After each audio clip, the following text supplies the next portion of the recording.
starting around line 125. Now, Telemachus, here is how the suitors answer you. You burn it in your mind, you and all our people. Send your mother back. Direct her to marry whomever her father picks, whoever pleases her, as long as she persists in tormenting us. Quick to exploit the gifts Athena gave her.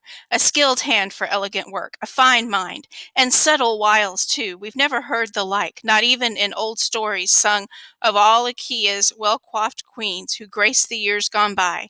Mycenae crowned with garlands, Tyro and Alcmena. No, not one could equal Penelope for intrigue, but in this case she intrigued beyond all limits. So we will devour your worldly goods and wealth, as long as she holds to that course the gods have chartered deep inside her heart. Great renown she wins for herself, no doubt, great loss for you in treasure. We'll not go back to our old estates or leave for other parts, not till she weds the Argive man she fancies. But with calm and good sense Telemachus replied, Antinous, how can I drive my mother from our house against her will, the one who bored me, reared me too? My father is worlds away, dead or alive, who knows? Imagine the high price I'd have to pay Icarius. If all on my own I send my mother home. Oh, what I would suffer from her father, and some dark god would hurt me even more when mother, leaving her own house behind, calls down her withering furies on my head, and our people's cries of shame would hound my heels. I will never issue that ultimatum to my mother. And you, if you have any shame in your own hearts, you must leave my palace. See to your feasting elsewhere. Devour your own possessions, house to house by turns. But if you decide the fare is better, richer here, destroying one man's goods and going scot-free, all right then, carve away. But I'll cry out to the everlasting gods in hopes that Zeus will pay you back with a vengeance. All of you destroyed in my house, while I go scot-free myself. And to seal his prayer, far-seeing Zeus sent down a sign. He launched 2 eagles roaring high from a mountain ridge, and down they glided, borne on the wind's draught a moment, wing to wing-tip, pinions straining taut, till just above the assembly's throbbing hum they whirled. Suddenly, wings thrashing, wild onslaught of wings, and banking down at the crowd's heads, a glaring fatal sign. Talons slashing each other, tearing cheeks and throats. They swooped away on the right through homes and city. All were dumbstruck, watching the eagles trail from sight, people brooding deeply what might come to pass, until the old warrior Halitherses, Maester's son, broke the silence for them. The one who outperformed all men of his time at reading bird signs, sending out the omens, rose and spoke, distraught for each man there.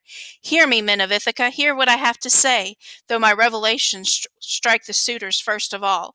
A great disaster is rolling like a breaker toward their heads. Clearly, Odysseus won't be far from loved ones any longer. Now, right now, he's somewhere near, I tell you, breeding bloody death for all these suitors here. Pains aplenty, too, for the rest of us who live in Ithaca's sunlit air. And now a few lines from the bottom of page 103. We begin with, Who knows? Who knows?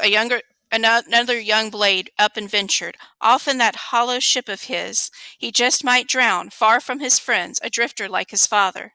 What a bore! He'll double our work for us, splitting up his goods, parceling out his house to his mother and the man who weds the queen. So they scoffed, but Telemachus headed down to his father's storeroom, broad and vaulted, piled high with gold and bronze, chest packed with clothing, vats of redolent oil, and there, standing in the close ranks against the wall, were jars of seasoned, mellow wine, holding the drink unmixed inside them, fit for a god, waiting the day Odysseus, worn by hardship, might come home again. Doors snugly fitted, doubly hung, were bolted shut, and a housekeeper was in charge by night and day, her care, her vigilance, guarding all those treasures. Euryclea, the daughter of Ops, Pisner's son. Telemachus called her into the storeroom. Come, nurse, draw me off some wine in smaller traveling jars. Mellow, the finest vintage you've been keeping.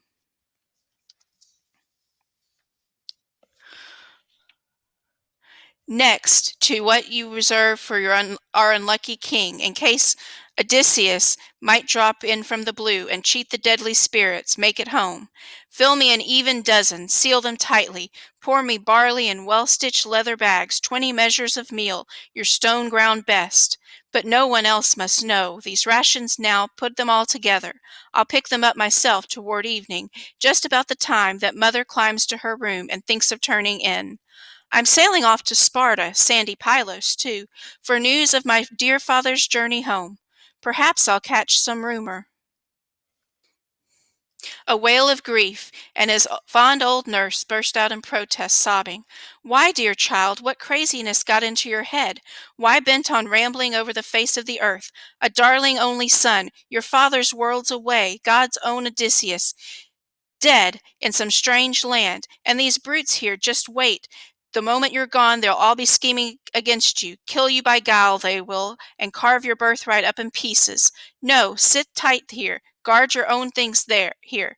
Don't go roving over the barren salt sea. No need to suffer so. Courage, old woman, thoughtful Telemachus tried to reassure her. There's a God who made this plan, but swear you won't say anything to my mother. Not till 10 or a dozen days have passed, or she misses me herself and learns I'm gone. She mustn't mar her lovely face with tears. The old one swore a solemn oath to the gods, and vowing she would never breathe a word, quickly drew off wine in 2-eared jars and poured barley in well-stitched leather bags. Telemachus returned to the hall and joined the suitors. Then bright-eyed Pallas thought of one more step. Disguised as the prince, the goddess roamed through town, pausing beside each likely crewman, giving orders. Gather beside our ship at nightfall. Be there. She spoke to Noemon, Phronius's generous son, to lend her a swift ship. He gladly volunteered. The sun sank and the roads of the world grew dark. Now the goddess hauled the swift ship down to the water, stowed in her all the tackle well-rigged vessels carry, moored her well away at the harbor's very mouth, and once the crew had gathered, rallying round, she heartened every man. Then bright-eyed Pallas thought of one last thing. Back she went to King Odysseus's halls, and there she showered sweet oblivion over the suitors, dazing them as they drank, knocking cups from hands.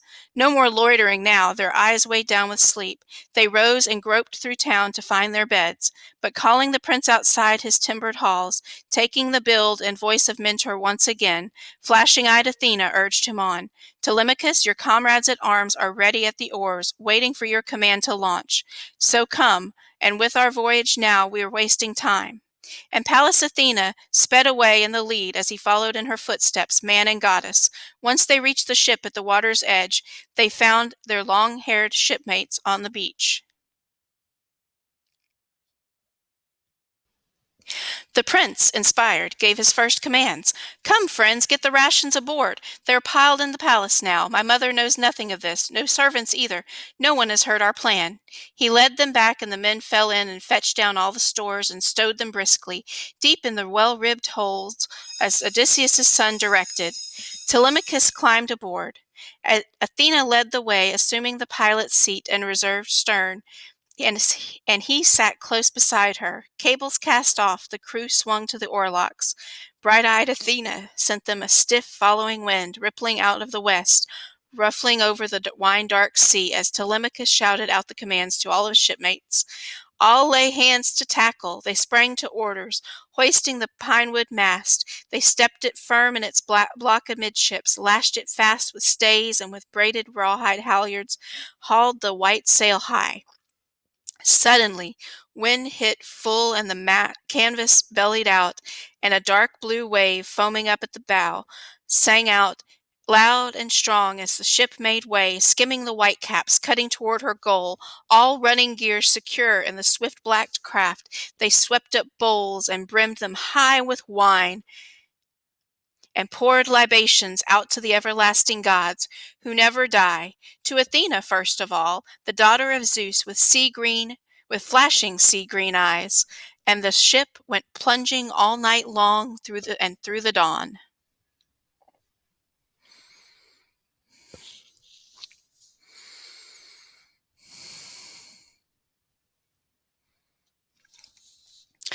After reading, you're going to complete the character and motivation handout for Book 2.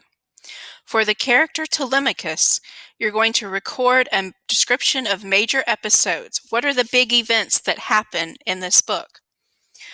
Character traits. Again, you're going to use that character traits handout. Actions and motivations, and key quotations.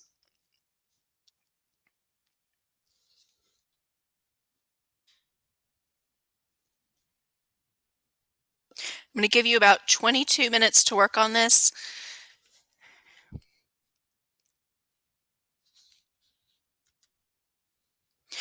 Now, when you get to the last question, you're going to need to have a sentence frame, and that's why I'm posting this particular video so you can actually have access to this video later.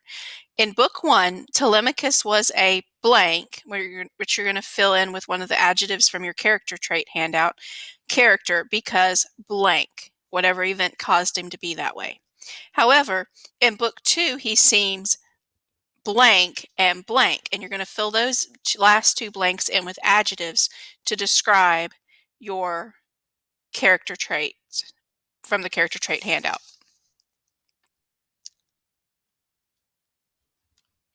You're also going to, in the actions and motivations column, consider the following. What choices does the character make? Why does he make these choices? And how does he react to conflict?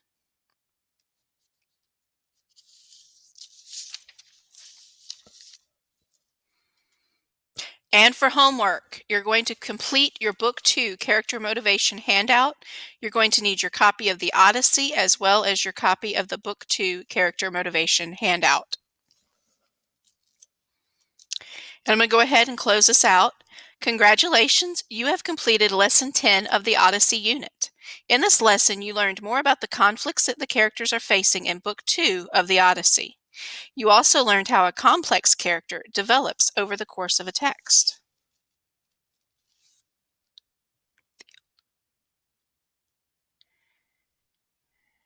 We also have to